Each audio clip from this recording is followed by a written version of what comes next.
트럼프 미국 대통령이 상호 관세라는 명목으로 관세 정쟁을 확대하겠다는 의지를 밝히면서 세계가 긴장하고 있습니다.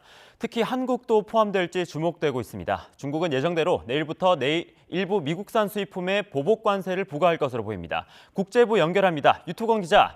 중국의 보복이 현실화하기 전에 미국과 중국이 극적으로 타협할 수도 있다는 관측이 나오기도 했는데 일단은 그럴 조짐은 보이지 않는 상황이라고요. 네, 말씀하신 대로 극적인 타결의 조짐은 아직 확인되지 않고 있습니다. 이에 따라 중국은 내일부터 일부 미국산 수입품에 10에서 15%의 추가 관세를 부과할 것으로 보입니다.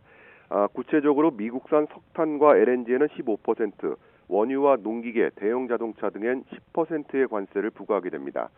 앞서 트럼프 행정부는 지난 4일부터였죠. 모든 중국산 수입품에 10%의 추가 관세를 물리기 시작했고 중국은 곧바로 이런 맞대응 조치를 발표했습니다.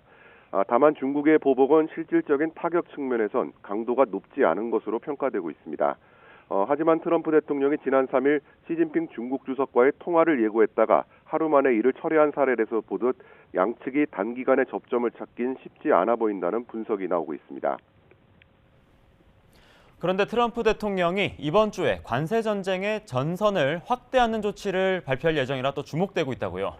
네, 이번 주 초 그러니까 10일이나 11일쯤 상호 관세 조치를 발표하겠다고 예고했습니다. 트럼프 대통령의 대선 공약이기도 한 상호 관세는 이시바 시게루 일본 총리와의 정상회담 과정에서 갑작스럽게 언급이 됐습니다. 구체적인 대상 국가나 내용은 언급하지 않았는데요. 관련 설명을 잠시 들어보시겠습니다. I'll be announcing that next week, reciprocal trade, so that we're treated evenly with other countries. We don't want any more or any less. So I'll be announcing that next week. 네, 원래 상호 관세는 상대방이 부과하는 수준에 맞춰서 관세를 부과하는 조치입니다. 하지만 트럼프 대통령은 단순히 동등한 세율의 관세를 부과하는 걸 넘어 무역 적자나 특정 품목의 교역 불균형을 해소하는 차원에서 접근하겠다는 의지를 강조해 왔습니다. 이럴 경우에 미국과 자유무역 협정을 체결해 이미 관세를 대부분 폐지한 한국도 대상에 포함이 될 수 있습니다.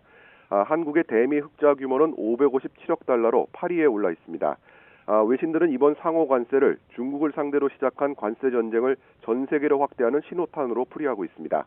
지금까지 국제부에서 YTN 유통원입니다.